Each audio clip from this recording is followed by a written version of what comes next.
دوستوں، ہادیہ سارہ کو کہتی ہے کہ تمہاری دشمنی مجھ سے ہے، تم بدلہ مجھ سے لینا چاہتی تھی، لیکن میری بچے کے ساتھ تم جو کچھ کر چکی ہو میں تمہیں کبھی بھی معاف نہیں کروں گی۔ اگر عائشہ کو کچھ بھی ہوا تو میں تمہارا وہ حال کروں گی جو تم کسی کو منہ دکھانے کے قابل نہیں رہو گی۔ یہ بات سن کر سارہ کہتی ہے کہ ہادیہ، میں تمہیں بتا رہی ہوں کہ میں عائشہ کی پرورش نہیں کر سکتی ہوں۔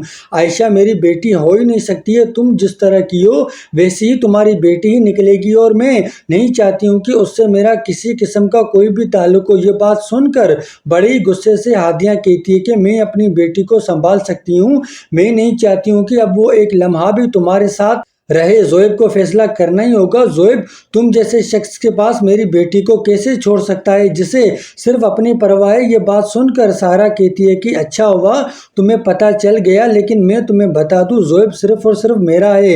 تمہیں لگتا ہے کہ اب زویب تمہارا ہو جائے گا تو یہ تمہاری سب سے بڑی غلط فہمی ہے۔ تو ہادیہ کہتی ہے سارہ تم پاگل تو نہیں ہو گئی ہو؟ میں زویب کے بارے میں ایسا نہیں سوچتی ہوں، زویب سے کبھی بھی میرا تعلق ہو ہی نہیں سکتا ہے، اور میں اب کبھی بھی ایسا نہیں چاہتی ہوں۔ میں صرف اور صرف اپنی بیٹی کا بہترین مستقبل چاہتی ہوں، مجھے صرف اس کی پرواہ ہے۔ سارہ کہتی ہے کہ تمہیں تو میرا احسان مند ہونا چاہیے، سنا ہے کہ عمیر اور تمہاری شادی ہو رہی ہے، عمیر ابھی بھی تم سے ہی محبت کرتا ہے، اور میں بھی اب اگر یہ سب کچھ نہ کرتی تو شاید تم عمیر کبھی بھی نہ مل پاتا۔ میرے دوستوں، یہ سب کچھ آپ نئے آنے والے ایپیسوڈ میں دیکھنے جا رہے ہیں۔